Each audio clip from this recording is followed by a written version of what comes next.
9 मई के जो मुजरिमान हैं उनके माफ़ीनामे जारी कर दिए गए हैं। पाक फौज हमारा दिफाई इदारा है, अगर पीटीआई उनके हवाले से सोच में तब्दीली पैदा करती है तो ये खुशाइंद होगा, हमें इससे कोई खतरा नहीं होगा। गाड़ी चलाकर शहरी को हलाक करने वाले ट्रैफिक पुलिस की वीडियो सोशल मीडिया पर तेजी से वायरल हो रही है। बात करो कि एक्सीडेंट हो गया और क्या।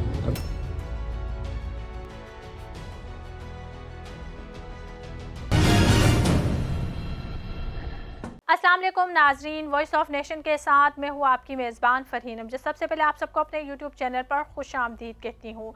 नाजरीन, बहुत बड़ी डेवलपमेंट सामने आई है। अभी जब मैं ये वीडियो रिकॉर्ड कर रही हूँ, इस वक्त पाकिस्तान तहरीक इंसाफ और हुकूमत के दरमियान मुज़ाकरात शुरू होने में 1 घंटा बाकी रहता है और मुज़ाकरात से 1 घंटे कबल सोशल मीडिया पर ISPR की जानिब से प्रेस रिलीज़ जारी कर दी गई है, जिसमें 9 मई के जो मुजरिमान हैं उनके माफ़ीनामे जारी कर दिए गए हैं। जी हाँ नाज़रीन, ये बहुत बड़ी डेवलपमेंट है कि 9 मई के जो मुजरिमान हैं उनके माफ़ीनामे जारी कर दिए गए हैं। अब देखना ये है कि इससे जो मुज़ाकरात हो रहे हैं उन पर क्या असर पड़ने वाला है। ये हुकूमत के लिए मुश्किल हो सकती है और PTI के हक़ में ये एक बहुत अच्छा हम कह सकते हैं कि पॉइंट है कि ये मुज़ाकरात में ये पॉइंट रखा जाएगा। इसके अलावा नाज़रीन, आपको ये बताती चलूँ कि हो सकता है कि जब आप ये वीडियो देख रहे हो मुज़ाकरात हो चुके होंगे। देखते हैं कि मुज़ाकरात में क्या होगा और इस हवाले से मज़ीद तफसीलात भी आपको बताऊंगी। सानहा 9 मई 2023 के 19 मुजरिमान की सज़ाओं में माफ़ी का ऐलान कर दिया गया है। जी हाँ नाज़रीन, पाक फ़ौज के कोर्ट्स ऑफ अपील ने सानहा 9 मई 2023 के 19 मुजरिमान की सज़ाओं में माफ़ी का ऐलान कर दिया है। पाक फ़ौज के शोबे ताल्लुकात आमा ISPR के मुताबिक सानहा 9 मई 2023 के 19 मुजरिमों को माफ़ कर दिया गया है। सज़ाओं पर अमल दरामद के दौरान मुजरिमान ने कानूनी हक इस्तेमाल करते हुए रहम और माफ़ी की पिटीशन दायर की। मुजरिमों को ज़ाब्ते की कार्रवाई मुकम्मल होने के बाद रिहा किया जा रहा है। ISPR की जानिब से जारी बयानिए में बताया गया है कि सानहा 9 मई के मजमूई तौर पर 67 मुजरिमान ने रहम की पिटीशन दायर की, जिसमें से 48 पिटीशंस को कानूनी कार्रवाई के लिए कोर्ट्स ऑफ अपील में नज़रसानी के लिए अरसाल किया गया। उनमें से 19 मुजरिमों की पिटीशन को खालिसतन इंसानी बुनियाद पर कानून के मुताबिक मंजूर किया गया है। ISPR का कहना है कि दायर की गई दीगर रहम की पिटीशन पर अमल दरामद मुकर्ररा मुद्दत में कानून के मुताबिक होगा। ISPR के मुताबिक कोर्ट्स ऑफ अपील से माफ़ी पाने वालों में मोहम्मद अयाज वल्द साहबजादा खान, समीउल्लाह वल्द मीरदाद खान, लईक अहमद वल्द मंजूर अहमद, अमजद अली वल्द मंजूर अहमद, यासिर नवाज वल्द अमीर नवाज खान, सईद आलम वल्द माजुल्ला खान, सईद आलम वल्द मास खान, जाहिद खान वल्द मोहम्मद नबी मोहम्मद, मोहम्मद सलमान वल्द सईद गनी जान, हमजा शरीफ वल्द मोहम्मद आजम और मोहम्मद सलमान वल्द जाहिद निसार शामिल है। इसके अलावा मीम अशर बट, मोहम्मद वकास, सुफियान इदरीस, मुनीब अहमद, मोहम्मद अहमद, मोहम्मद नवाज, मोहम्मद अली, मोहम्मद बिलावल, मोहम्मद अलियास की सज़ा माफ़ की गई है। ISPR का कहना है कि मुजरिमान को ज़ाब्ते की कार्रवाई मुकम्मल होने के बाद रिहा किया जा रहा है। दीगर तमाम मुजरिमान के पास भी अपील कानून और आइन के मुताबिक हकूक बरकरार है। ISPR के मुताबिक सज़ाओं की माफ़ी हमारे मुनसिफाना कानूनी अमल इंसाफ की मजबूती का सबूत है। हमारा निज़ाम हमदर्दी रहम के उसूलों को मद्देनज़र रखकर इंसाफ की फराहमी को यकीनी बनाना है। इसके अलावा नाज़रीन, जैसा कि आप जानते हैं कि मैं हमेशा पाकिस्तान के जो यूट्यूबर्स हैं और सहाफ़ी हजरात हैं उनकी वीडियोस का कंक्लूजन आपके सामने पेश करती हूँ। तो इसी तरह से आज भी मैं कुछ वीडियोस लेकर आपके सामने हाजिर हुई हूँ। तो सबसे पहले बात करेंगे इमरान रियाज़ ख़ान के हवाले से। जी हाँ नाज़रीन, इमरान रियाज़ ख़ान जो कि एक सीनियर सहाफ़ी है और आजकल वो अपना एक यूट्यूब चैनल भी चला रहे हैं। उन्होंने अपनी हालिया जो वीडियो है उसमें बताया है कि आज के जो मुज़ाकरात होंगे या फिर जो डील होगी, इस हवाले से इमरान खान के मुतालबात क्या है। जी हाँ नाज़रीन, उन्होंने अंदर की खबर बताई है और वाज़ेह तौर पर बताया है कि इमरान खान हुकूमत से क्या चाहते हैं और वो डील क्यों नहीं करना चाहते और उनके मुतालबात क्या है। आए नाज़रीन, आपको वीडियो दिखाते हैं, फिर बात करते हैं।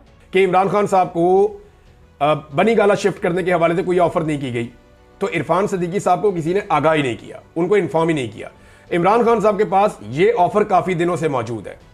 ये ऑफर उनके पास नवंबर से, बल्कि अक्टूबर में भी उनको ये ऑफर दी गई थी, फिर नवंबर में उनको ये ऑफर दी गई और नवंबर में बड़े शद और मद के साथ 24 तारीख को उनके सामने ये ऑफर रख दी गई थी। लेकिन इमरान खान साहब ने उससे इनकार कर दिया था। इमरान खान साहब अभी मजीद चंद महीने बड़े आराम से जेल में रहने के लिए तैयार हैं। अब तो मौसम भी अच्छा है, कोई इतनी शिद्दत नहीं है, तो इमरान खान साहब जेल में वक्त गुजारने के लिए तैयार हैं और वो ये कहते हैं कि मैं नज़रबंदी में नहीं जाऊंगा। देखें, अगर इमरान खान साहब बनी गाला में नज़रबंदी पसंद कर लेते हैं अपने लिए और वो कहते हैं ठीक है मुझे बनी गाला में आप नज़रबंद कर लें, क्योंकि पूरे सिस्टम की ये डिमांड है कि आप पहले अपने घर जाएं, वहां से फिर आप अदालतों के जरिए आज़ाद हो जाएं। अब ऑफर्स क्या है इस वक्त इमरान खान के पास, वो मैं आपको बता देता हूं। ऑफर यह है कि जनाब आप अपने घर में जाके हाउस अरेस्ट हो जाएं, हम अदलिया के ऊपर से दबाव खत्म कर देंगे, आप अदलिया में अपने केसेस का सामना करके कानून के मुताबिक अपनी आज़ादी आप ले लें और जब आपको आज़ादी मिल जाए तो उस वक्त आप अपने घर में होंगे और वहीं पे आपके ऊपर से जो जेल का अमला उसको हटा लिया जाएगा और चीज़ें नॉर्मलाइज हो जाएंगी। एक तो ये उनको ऑफर दी गई है, लेकिन इसमें डिमांड ये की गई है कि अब आप इदारों के हवाले से अपनी पॉलिसी को थोड़ा सा बदल दें और एस्टेब्लिशमेंट के ऊपर स्पेशली जो टॉप 3 लोग हैं उनके ऊपर बिल्कुल तनकीद ना की जाए, बल्कि उनका नाम भी ना लिया जाए। इस किस्म के मुतालबात किए गए हैं। अब और ये मुझे पाकिस्तान तहरीक इंसाफ के बड़े अहम लोगों ने ये बात बताई है कि जनाब मुतालबात यहाँ तक पहुँच गए हैं और इसको एस्टेब्लिशमेंट के कुछ सोर्सेज जो हैं वो कंफर्म भी कर रहे हैं कि जनाब हमें अपनी फिक्र पड़ गई है, क्योंकि जिनकी हुकूमत बनाई है वो टके का डिलीवर नहीं कर पाए, उन्होंने कोई काम नहीं करके दिखाया। दावे उनके बहुत बड़े बड़े थे लेकिन वो डिलीवर करने में नाकाम हो गए। उनके इंटरनेशनल ताल्लुकात के जो दावे थे उनकी भी कलई खुल गई है और जो बाइडन के इलेक्शन हारने के बाद तो बिल्कुल ही खोता खूह में गिर गया है, क्योंकि जो बाइडन के मामलात में वहां पाकिस्तान पीपल्स पार्टी के मामलात बहुत ठीक थे। अगर जो बाइडन की पार्टी दोबारा जीत जाती तो बिलावल को वजीर आजम बनाने का इम्कान हो जाता। तो मामला यह है कि इमरान खान साहब मजीद इंतजार करने के लिए तैयार हैं और वो ये देखना चाह रहे हैं कि कॉन्फिडेंस बिल्डिंग मेजर्स क्या लिए जाते हैं। यानी वो ये कहते हैं कि जब तक मेरे लोगों को रिहा नहीं किया जाता तब तक तो मैं अपने घर में जाने के लिए तैयार नहीं हूं। और इमरान खान साहब से जो मुतालबात हैं वो मैंने आपके सामने रख दिए कि फौरी तौर पे हुकूमत को ना गिराएं, फौरी तौर पे कोई तहरीक ना चलाएं, आप अपने घर चले जाएं, अदलिया के ऊपर से हम दबाव हटा लेंगे, मैनेज नहीं करेंगे, आप अपने फैसले अपने हक में ले लें, आपके लोग भी आहिस्ता आहिस्ता छूट जाएंगे, आप अपनी पाबंदी खत्म करवा के जो है वो कौमी असम्बली के मेंबर बन के आकर कौमी असम्बली में भी बैठ सकते हैं। तो नाजरीन, ये तो थे इमरान खान के कुछ मुतालबात जो वो हुकूमत से चाहते हैं, या फिर ये जो मुज़ाकरात कर रहे हैं उनसे चाहते हैं, या फिर डील के नतीजे में उनको देने की कोशिश की जा रही है। लेकिन इमरान खान बज़िद है कि मैं डील नहीं लूँगा। इमरान खान का कहना है कि जब मैं सारे केसेस जीत कर यहाँ तक पहुँचा हूँ तो अब मेरे कुछ केसेस रहते हैं, उनके लिए भी मैं जेल में ही रहूँगा, मुझे हाउस अरेस्ट की भी ज़रूरत नहीं है और मैं कुछ भी डील कोई भी नहीं करूँगा, क्योंकि मैं जीतने, उनको यकीन है कि मैं जीतने वाला हूँ, तो 1-2 महीने में और जेल में रह लूँगा। इसके अलावा नाज़रीन, इनके सामने हुकूमत के जो मुतालबात है, या हुकूमत जो PTI से, पाकिस्तान तहरीक इंसाफ से चाहती है, या फिर हुकूमत के जो मुतालबात है वो बताए हैं मंसूर अली खान जो कि एक सीनियर सहाफ़ी हैं, उन्होंने बताया है, उनके व्लॉग में उन्होंने बताया है कि हुकूमत की तरफ से सेनेटर उस्मान सिद्दीकी ने भी बताया है कि हुकूमत क्या चाहती है इमरान खान से। जैसा कि आप जानते हैं कि हुकूमत तो बताती तो नहीं है, या फिर जो डील के नतीजे में जो PTI की तरफ से जो सामने आ रहा है, PTI का जो कहना है कि वो क्या डील दे रही है इमरान खान को, वो एक अलग बात है, क्योंकि वो हुकूमत कभी नहीं मान रही है। और कहा यह जा रहा है कि जो मुज़ाकरात है ये 2 तरह के मुज़ाकरात है, जो एक तो एलानिया तौर पर हो रहे हैं, सबके सामने हो रहे हैं, और कुछ मुज़ाकरात है जो कि खुफिया तौर पर हो रहे हैं। और कहा यह जा रहा है कि ये जो खुफिया तौर पर मुज़ाकरात हो रहे हैं इनका जो रिज़ल्ट होगा वो एलानिया मुज़ाकरात में बताया जाएगा। तो कहा यह जा रहा है, देखते हैं, लेट्स सी कि क्या होता है। लेकिन यहाँ मैं आपको बताती चलूँ कि हुकूमत ने नहीं बताया है, हुकूमत ये मानने को भी तैयार नहीं है कि हमने इमरान खान को ये डील के नतीजे में दिया है कि आपको ये मिलेगा, आप डील करो। हुकूमत ये नहीं मान रही है। लेकिन इमरान खान और PTI की जानिब से ये कहा जा रहा है कि हुकूमत उनको डील के लिए बहुत सारी चीज़ें ऑफ़र कर रही हैं, जो कि अभी इमरान व्यास खान की वीडियो में भी हमने देखा है। तो आपको दिखाती चलूँ इरफान सिद्दीकी ने क्या कहा है। सेनेटर इरफान सिद्दीकी साहब, उन्होंने गुफ्तगू की, उन्होंने कहा जी इमरान खान को अडयाला जेल से निकाल कर घर में कैद रखने की कोई पेशकश नहीं की गई है। अगर PTI में मुज़ाकरात के ज़रिए आगे बढ़ने की सोच जन्म ले चुकी है तो अच्छी बात है। कल तहरीक इंसाफ के मुतालबात सामने आएंगे तो तरजीहात का पता चलेगा। कल ये गुफ्तगू कर रहे थे इरफान सिद्दीकी साहब। उन्होंने कहा हम PTI के मुतालबात पर बातचीत के लिए बैठेंगे, हमारे उनसे कोई मुतालबात नहीं है, अलबत्ता कुछ तजावीज़ ज़रूर सामने रखेंगे। PTI के मुतालबात पर क़यादत से मुशावरत के अलावा कानूनी राय भी लेनी पड़ेगी। कैदियों की रिहाई के मामले पर तहरीक इंसाफ को मालूम है कि किसी को कैसे छोड़ा जा सकता है, क्योंकि ये खुद हुकूमत में रहे हैं और उन्होंने कहा हमने PTI के मुतालबत पर अपनी गैर रस्मी मुशावरत ज़रूर की है, कल देखेंगे कि तहरीक इंसाफ की मुज़ाकरती कमेटी के अरकान का लबो लहजा कैसा है। ऐसा नहीं है कि हम तहरीक इंसाफ की मुज़ाकरती कमेटी के अरकान को हाँ या ना में जवाब देंगे, हमें माजी में जाना पड़ेगा। PTI को मुतालबात करते वक्त हुकूमत की हदूद का भी अंदाज़ा रखना होगा। उन्होंने कहा कि पाक फ़ौज हमारा दफाई इदारा है, अगर PTI उनके हवाले से सोच में तब्दीली पैदा करती है तो ये खुशाइंद होगा, हमें इससे कोई ख़तरा नहीं होगा। ये जनाब इरफान सिद्दीकी साहब ने कहा है।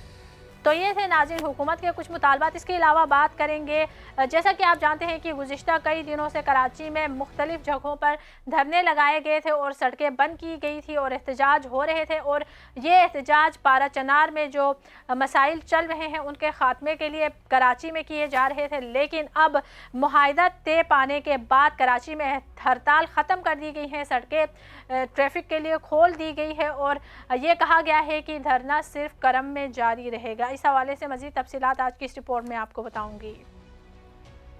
करम में सूरत हाल पर मुआहिदे तय होने के बाद मजलिस वहदत मुस्लिमीन की जानिब से मुल्क भर में जारी धरने ख़त्म करने का ऐलान हो गया है, जिसके बाद कराची के मुख्तलिफ मकामात पर जारी धरने भी ख़त्म कर दिए गए हैं और सड़कें ट्रैफिक के लिए खोल दी गई हैं। लेकिन करम की मेन शाहरा ताहाल बंद है। ट्रैफिक पुलिस के मुताबिक नुमाइश चौरंगी ट्रैफिक के लिए खोल दी गई है। अबुल हसन अस्फानी रोड, अब्बास टाउन के रास्ते भी खोल दिए गए हैं। कामरान चौरंगी से मौसमियात आने वाले रोड पर ट्रैफिक रवा दवा है।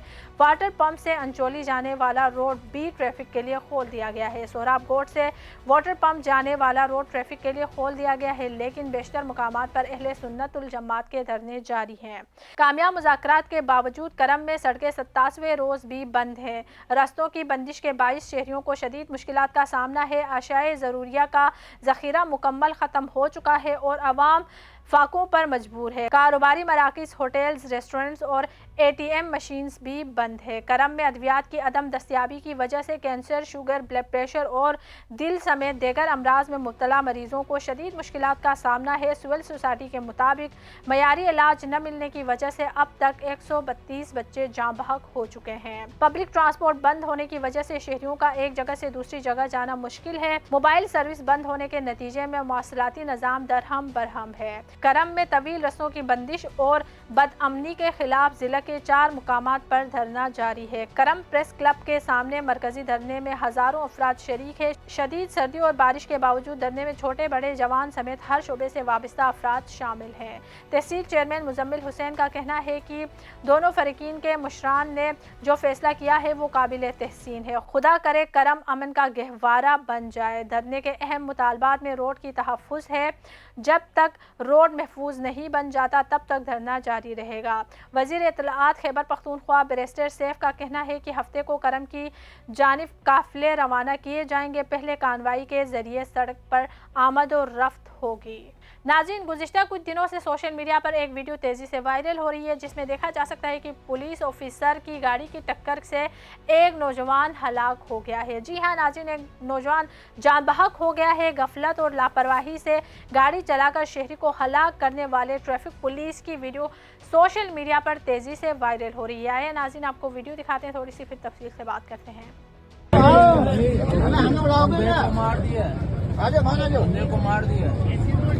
ये ओशन मॉल के बाद SO साहब है, 3 पुल वाले शराब के नशे में सुजुकी के बंदे को एक्सपायर कर दिए। नशे में, दारू के नशे में आप हम बात करोगे एक्सीडेंट हो गया और क्या? तो बंदे की तो बनाए जो एक्सपायर, बंदे को दिखाओ, बंदे को दिखाओ। गाड़ी का ये नंबर है, ये आप बंदा देखो, ये बंदे का ये हाल है भाई। थोड़ा इसका मुंह दिखाओ। क्लिफ्टन पुलिस ने शहरियों के तेज़ रफ्तारी पर चालान करने वाले SO मोमिन आबाद ट्रैफिक सेक्शन को तेज़ रफ्तारी और गफलत से गाड़ी चलाते हुए सुजुकी पिकअप को अकब से टक्कर मारने और उसके नतीजे में ड्राइवर की हलाकत के इल्ज़ाम में गिरफ्तार कर लिया है। पुलिस ने SO के खिलाफ मोतफी के भतीजे की मुद्दियत में कत्ल खिता समेत दीगर दफात के तहत मुकदमा दर्ज कर लिया है। हादसा मंगल की शब पेश आया, जबकि हादसे की जिम्मेदार SO मोमिन आबाद ट्रैफिक सेक्शन शाहिद हंगूरू की जाए वकुआ पर भारी मालियत की गाड़ी में बैठे हुए बातचीत करने की मोबाइल फ़ोन से बनाई गई वीडियोज़ भी सोशल मीडिया पर वायरल हो रही हैं। है जिसमें वो बोलते हुए सुनाई दे रहे हैं कि एक्सीडेंट हो गया तो क्या हो गया। इस हवाले से क्लिफ्टन पुलिस ने सुजुकी ड्राइवर की हलाकत का मुकदमा नंबर 1 साल 2025 बजुर्म दफात 320 और 427 के तहत मोतफी शौकत के भतीजे की मदियत में दर्ज कर लिया है, जिसमें कत्ल खता की दफ़ा 320 को भी शामिल किया गया है। मुकदमे में एसओ पर गफलत और लापरवाही से गाड़ी चलाने का इल्ज़ाम आयद किया गया है, जबकि गिरफ्तार एसओ मोमिन आबाद को इन्वेस्टिगेशन पुलिस के हवाले कर दिया गया है। गिरफ्तार एसओ इंस्पेक्टर शाहिद हंगुरू अपनी ड्यूटी ख़त्म करके घर वापस जा रहे थे कि अंडरपास के करीब खड़ी हुई खराब सुजुकी पिकअप को तेज़ रफ्तारी के बाइस अकब से टक्कर मारी थी, जबकि शाहिद हंगुरू गुज़िश्ता कई सालों से सेक्शन ऑफिसर तैनात है। नाज़रीन, जैसा कि आप जानते हैं कि गुज़िश्ता कई रोज़ से नवाज शरीफ के पोते ज़ैद हुसैन की शादी सोशल मीडिया की जीनत बनी हुई है। सोशल मीडिया पर उनकी शादी के फंक्शन से लेकर उनकी शादी के जो कपड़े थे, उनकी शादी में जो मेहमान थे, उसके हवाले से सोशल मीडिया पर बहुत सारी खबरें सामने आ रही हैं। तो इसी हवाले से नवाज शरीफ के पोते की शादी में भारतीय शख्सियत चंद घंटे के लिए आकर वापस चले गए, ये खबर भी सोशल मीडिया की जीनत बनी हुई है। तो आज की इस वीडियो में बताऊंगी कि आखिर वो कौन थे जो भारत से तैयारे के ज़रिए सिर्फ चंद घंटों के लिए नवाज शरीफ के पोते की शादी में शिरकत करने आए थे। जी हाँ नाज़रीन, नवाज शरीफ के पोते की शादी में शिरकत के लिए भारतीय शख्सियत चंद घंटे के लिए खुसूसी तैयारे पर लाहौर पहुंची।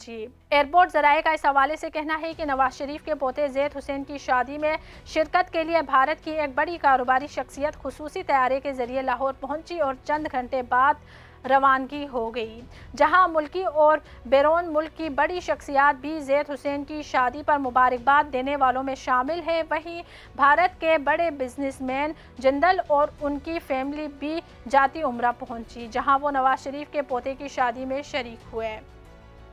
ज़राए के मुताबिक भारतीय बिजनेसमैन जिंदल और उनकी बेगम संगीता जिंदल खुसूसी तैयारे के ज़रिए लाहौर आए थे, जिसके बाद वो शादी में शिरकत के लिए चंद घंटे के लिए जाती उम्रा गए और फिर वापसी का सफ़र इख्तियार कर लिया। नवाज शरीफ और उनके ख़ानदान को भारत की बड़ी कारोबारी शख्सियत जिंदल और उनकी फैमिली ने शादी की मुबारकबाद दी। याद रहे कि जिंदल और उनकी फैमिली कुछ घंटे के लिए तैयारे पर खुसूसी तौर पर लाहौर पहुंचे और फिर चंद घंटे बाद उनकी रवानगी हो गई है। नाज़रीन, इस हवाले से हमारे जो सोशल मीडिया यूज़र है उनमें से बहुत सारे लोग इस पर तनकीद कर रहे हैं कि भारत से नवाज शरीफ के दोस्त पाकिस्तान आए, शादी में आए। तो नाज़रीन, हम यहाँ पर ये कहते हैं कि किसी का कोई दोस्त हो वो शादी में आ सकता है, भले वो भारत से हो, अमेरिका से हो, चाइना से हो, कहीं से भी हो। हम इसके ऊपर नहीं कह सकते क्योंकि वो उसका दोस्त है, शादी में उसने बुलाया, वो आ गया, तो इसके ऊपर हम सियासत नहीं करना चाहते कि ये उनकी पर्सनल चीज़ है। उनकी शादी में उनके दोस्त आ सकते हैं, चाहे वो कहीं से भी हो। जैसे अब हमारे दोस्त अमेरिका से भी हो सकते हैं, इंडिया से कहीं से भी हो सकते हैं, तो ये कोई इतनी बड़ी बात नहीं है। तो इसके ऊपर हम सियासत नहीं करना चाहते। हम सिर्फ ये कहना चाहते हैं कि हो सकता है कि माजी में जो है नवाज शरीफ ने भी ऐसा किया हो, तो इसलिए लोगों का इस तरह का रद्द अमल है, लेकिन हम ये नहीं समझते कि इसमें कोई बुराई है। तो नाज़रीन, ये थी अब तक की कुछ अहम खबरें। मज़ीद बाखबर रहने के लिए देखते रहे वॉइस ऑफ नेशन। अगर हमारी वीडियोस आपको अच्छी लगती हैं तो हमारी वीडियोस को लाइक और हमारे चैनल को सब्सक्राइब करें और अपनी राय का इजहार कमेंट सेक्शन में ज़रूर करें। आपकी राय हमारे लिए इंतहाई ज़रूरी है। इसी के साथ मुझे इजाज़त दें। अल्लाह हाफ़िज़।